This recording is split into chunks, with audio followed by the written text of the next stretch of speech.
Assalamualaikum warahmatullahi wabarakatuh. Di sini saya akan meneruskan cerita dari strategi dan metode dakwah yang dilakukan oleh Sunan Kudus yang sesuai tertulis dalam buku Atlas Wali Songo karangan Agus Sunyoto. Seperti apa kelanjutannya? Mari simak video berikut ini.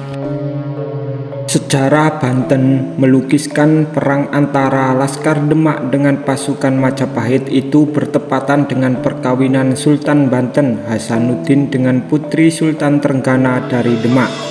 Namun Husein Jayaningrat dalam Sitis Bikoffing van de Sejarah Banten pada tahun 1913 menyatakan bahwa kisah perkawinan Hasanuddin dengan putri Sultan Trenggana itu terlalu dini dan mungkin dikelirukan dengan kisah perkawinan ayahandanya, yakni Sunan Gunung Jati dari Cirebon dengan saudara perempuan Sultan Demak.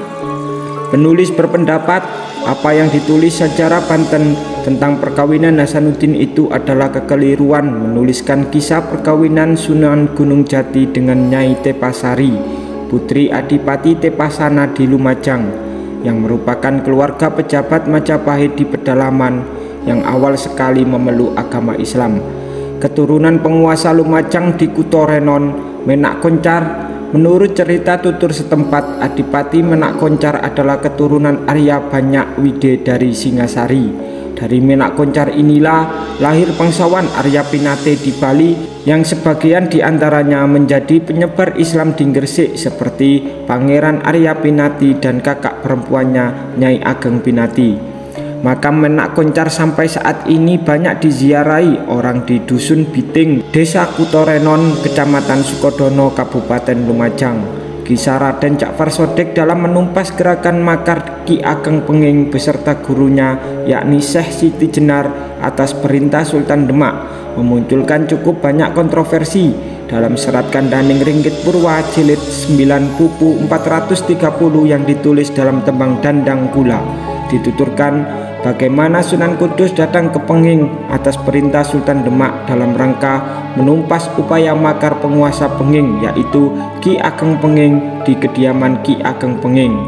Dalam bahasa tembang Dandang Kula ini dikisahkan bahwa tuduhan Sunan Kudus sekitar penyimpangan ajaran yang diikuti Ki Ageng Penging tegas-tegas ditolak oleh yang bersangkutan. Ki Ageng Penging menyatakan bahwa ia tidak peduli dengan penilaian Sultan Demak karena baginya kebenaran itu adalah kebenaran, ibarat makanan yang setelah dikunyah harus ditelan pantang dimuntahkan kembali. Ketika Sunan Kudus menanyakan tentang kemampuan Ki Ageng Penging yang bisa mati dalam hidup dan hidup di dalam kematian, Ki Ageng Penging menyatakan sudah bisa menjalaninya, yang dimaksud mutu qobla antamut dalam lagu ruhani tasawuf.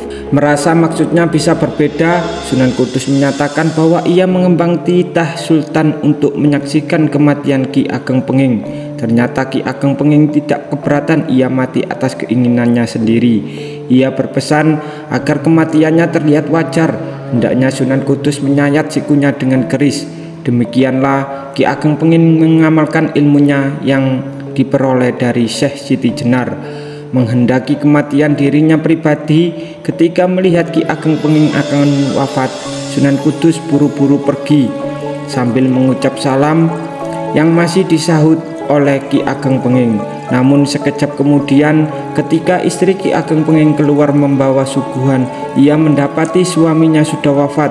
Ia menjerit dan gemparlah Penging atas kematian junjungan mereka. Tak jauh beda dengan serat Kandaning Ringgit Purwa, Babat Tanah Jawi dan Babat Penging menuturkan bahwa Sunan Kudus telah menghukum mati Ki Ageng Penging dengan menggoreskan kerisnya ke siku Ki Ageng Penging.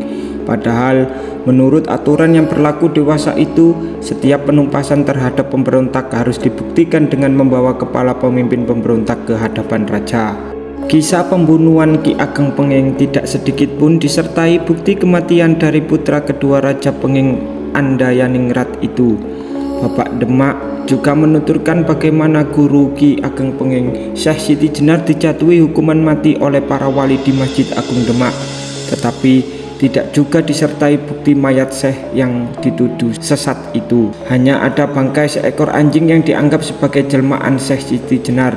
Sementara itu, Bapa Cirebon dan Pustaka Negara Kertah Bumi menuturkan bahwa Sunan Kudus dengan menggunakan keris pusaka Kantanaga milik Sunan Gunung Jati telah menikam Syekh Lemak Abang dalam eksekusi yang dilakukan para wali di Masjid Sang Cipta Rasa di Keraton Kasepuhan Cirebon. Anehnya, dalam historiografi Cirebon itu, mayat Syekh Lemak Abang juga tidak ada melainkan diganti dengan bangkai seekor anjing. Di sisi lain, Sujana Sejarah Cirebon dari Keraton Kanoman yang banyak mentranskrip naskah-naskah kuno menuturkan bahwa keberadaan kampung Kasunean di Cirebon sesungguhnya berhubungan dengan usaha Sunan Gunung Jati melindungi orang-orang penging dari kerajaan Sultan Demak. Tampaknya untuk meluruskan kebenaran sejarah yang melibatkan Sunan Kudus dalam usaha menghancurkan kekuatan penging yang dianggap makar dan menumpas ajaran Syekh Siti Jenar yang dinilai sesat. Perlu dilakukan kajian ulang yang lebih objektif atas naskah-naskah historiografi yang ada dan dengan pendekatan sejarah yang lebih ilmiah. Terlepas dari perdebatan mengenai latar alasan perginya Sunan Kudus dari Demak, penulis lebih menemukan latar alasan yang masuk akal.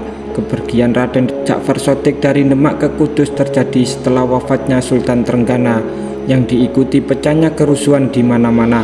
Penulis yakin bahwa Raden Ja'far Sodik selama Sultan Trenggana berkuasa tidak pernah meninggalkan Demak, sebab setelah kedudukannya sebagai Imam Masjid Demak digantikan oleh Sunan Kalijaga, Raden Ja'far Sodik justru diangkat oleh Sultan Trenggana menjadi Qadli, yakni hakim, yaitu jabatan di kesultanan yang lebih tinggi dari Imam Masjid. Itu sebabnya saat Sultan Trenggana wafat dan Demak jatuh dalam kekacauan, Raden Ja'far Sodik yang masih menjabat Qadli pindah ke Kudus. Kiranya sejak meninggalkan Demak dan terutama setelah Sultan Trenggana wafat, Raden Ja'far Sodik Sunan Kudus merintis pendirian Masjid Agung Kudus yang besar dan keindahannya tidak kalah dengan Masjid Agung Demak.